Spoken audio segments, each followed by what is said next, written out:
বন্ধুরা, এই যে ভালো করে দেখুন, এটা হলো গিমা শাক। এটা আমার কালকে ভাগ্নি দিয়ে গেছে। পাওয়ারপুরে এক ভাগ্নি থাকে, ওদের দিয়ে প্রচুর গিমা শাক। এই গিমা শাকটা খেলে পরে যেমন খাওয়ার রুচি বাড়ে, খিদাও বাড়ে, দুটো। কালকে আমার মেয়ে বলছিল যে এই গিমা শাকটা খেলে খিদা বাড়ে, কিন্তু খিদার সাথে সাথে মুখে রুচি আসে প্রচুর।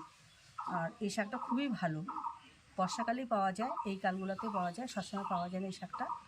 এই শাকটা আমি ভাজবো আজকে, সামান্য একটু কাঁচা লঙ্কা দিয়ে আর একটু কালো জিরা দিয়ে। আর এই যে একটু গুঁড়া মাছ আছে আমার, এই একটু পেঁয়াজ আর কাঁচা লঙ্কা দিয়ে কীভাবে বানাবো ওটা দেখাবো আপনাদেরকে। গিমা শাক বাছা হয়ে গেল, এটা কিছুই দেখালে একটু বেছে নিলাম, কারণ আমার ভাগ্নি তো সব কিছু পরিষ্কার করে দিয়েছে একদম। এই যে হয়ে গেল। এবার আমি পেঁয়াজ কাটছি, ওই যে গুঁড়ো মাছের কথা বললাম না, ওই গুঁড়ো মাছ দিয়ে যে বানাবো সেই পেঁয়াজটা কাটছি।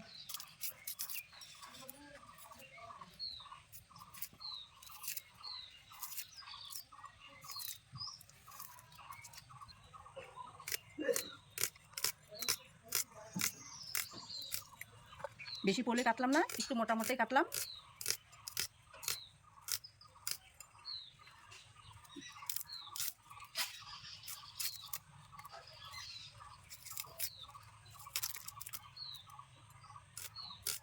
পরে পেঁয়াজটা গিয়ে ঘরে গিয়ে ধুয়ে নেব।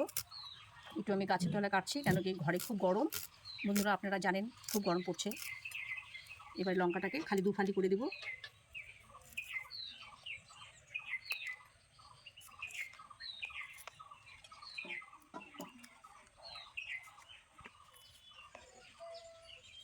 বন্ধুরা, আমার কাঁচা লঙ্কা, পেঁয়াজ আর শাক বাছা হয়ে গেল কমপ্লিট। এবার আমি ঘরে যাচ্ছি।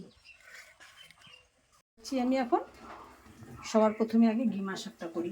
কড়াই বসালাম, আমার কড়াই গরম হয়ে গেছে, আমি একটু তেল দিচ্ছি। গিমা শাকে খুব বেশি তেল লাগে না, অল্পই তেল লাগে। বন্ধুরা, আমার কড়াইটা গরম হয়ে গেছে, আমি সামান্য একটু কালো জিরা দিলাম। এবার দুটো কাঁচা লঙ্কা দিলাম, একটু পেঁয়াজ দিলাম। পেঁয়াজটা দিলে টেস্ট হয় বেশি, আর শুধু কালো জিরা দিয়ে করলে অতটা টেস্ট আসে না। পেঁয়াজটা দিয়ে একটু নেড়ে চেড়ে তারপরে ভাজা হয়ে গেলে শাকটা দেব। বন্ধুরা, আমার পেঁয়াজ ভাজা হয়ে গেছে, এবার আমি শাকটা ছাড়লাম। একটু নাড়ে চেড়ে শাকটাকে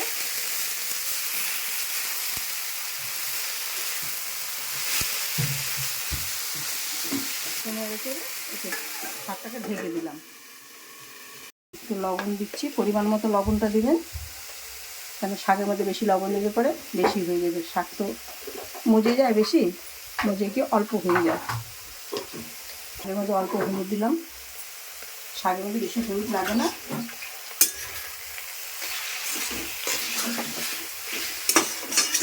একটু নেড়ে চেড়ে আর তারপরে এই শাকটাকে ঢেকে দেবো।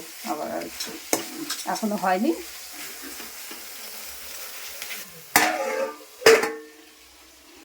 দেখি আমার শাকটা মনে হয় হয়ে গেছে। হ্যাঁ, শাকটা তো হয়ে গেছে। এই শাকটার অনেক গল্প আছে জানেন বন্ধুরা। এই শাকটা আমি আগে ছোটোবেলা একদম খেতে পারতাম না, আর আমার পিসি ছিল, আমার পিসি এই শাকটা খুব ভালোবাসত। আর আমাদের পৌষ সংক্রান্তিতে এই শাকটা খেতেই হবে। তারপরে এই শাক খেতে গিয়ে তো আমি আমার পিসি দিলেই হাতের থালার মধ্যে যে খা খা, এটা খাইতে হয় আজকের দিনে এই পিঠাটা। আমার তো বমি হয়ে গেছে। এখন আমি এই শাকটা খাই আর আমার পিসির কথা ভাবি যে এককালে আমার পিসি আমাকে খাওয়াতেই পারে নাই, অথচ আমি এখন এত ভালোবাসি শাকটা যে কী বলবো। বন্ধুরা, আপনারাও খাবেন, আপনাদেরও বাচ্চাদেরকে জোর জবরদস্তি করে খাওয়াবেন। শাকটা খুবই ভালো, খুবই উপকারী শাক এটা।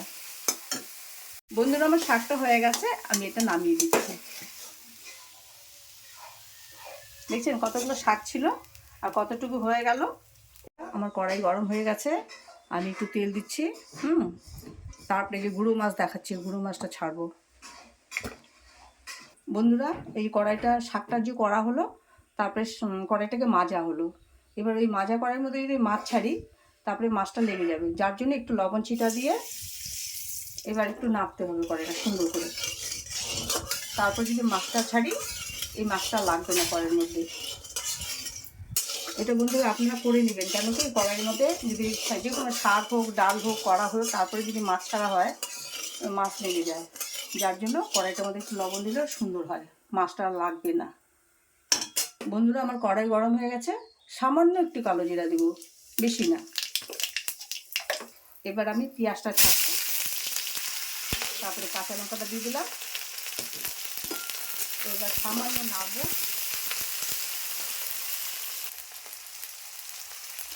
আমার পেঁয়াজটা ভাজা হয়ে গেছে। এবার আমি মাছটা, এই যে হলুদ লবণ দিয়ে সব মাখা ছিল, আমার মেয়ে আগের থেকে মেখে রাখছে, এটা আমি সব ছেড়ে দিলাম,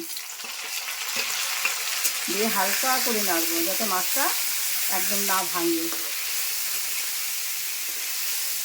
বন্ধুরা যে হালকা করে নাড়ছি, হ্যাঁ, বেশি জোরে জোরে নাড়লে পরে মাছটা ভেঙে যাবে, মাছটা যাতে গোটা গোটাই থাকে, যার জন্য হালকা কিছু নাড়লাম।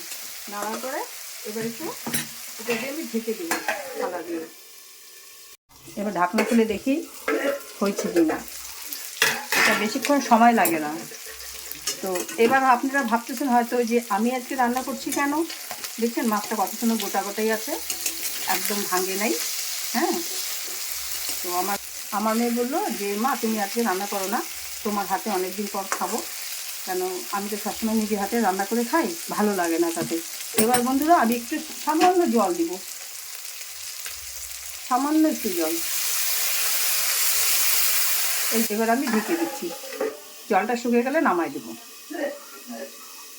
আমার মাছটা বুঝি হয়ে গেছে, দেখি তো। হ্যাঁ, হয়ে গেছে। এবার এটাকে আমি নামিয়ে দিচ্ছি, গ্যাসটা আগে বন্ধ করি। হয়ে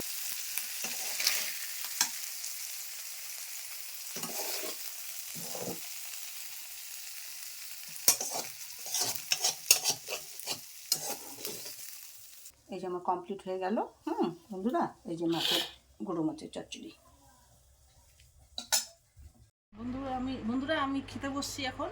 তো আজকে আমি রান্না করি নেই, আজকে মাকে বলছি যে গুঁড়া মাছের তরকারিটা করতে, আর এই যে ডিমা শাকের ভাজা। তো আমি নিজের হাতে রান্না করতে খেতে তো ভালো লাগে না, এক এক সময় মনে হয় অন্য হাতে রান্না করে খাই। তো আজকে মাকে বলছি, মা করছে রান্না, তো খেয়ে দেখি।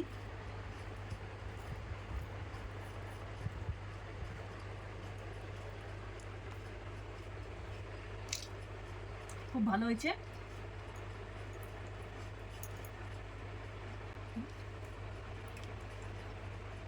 গুঁড়া মাছের তরকারি খেয়ে দেখি।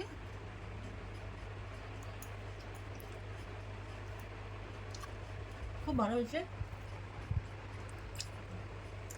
নিজের হাতে রান্না করে খেতে তো ভালো লাগে না, কোন সময় মনে হয় যে অন্য হাতেও রান্না খাই। আজকে মাকেই বলছি, মাই করছে আজকে রান্না, খুব ভালো হয়েছে রান্নাটা। তো তোমরাও এইভাবে রান্না করবা ডিমা শাকটা। আর চচ্চড়িটা তো দেখছোই রান্নাটা কীভাবে করছে আমার মা। তো এইভাবে রান্না করে খাবা, খুবই ভালো লাগে। আর তোমাদের যদি ভিডিওটা ভালো লাগে তো সাবস্ক্রাইব, লাইক, কমেন্ট করে জানাও। ধন্যবাদ বন্ধুরা।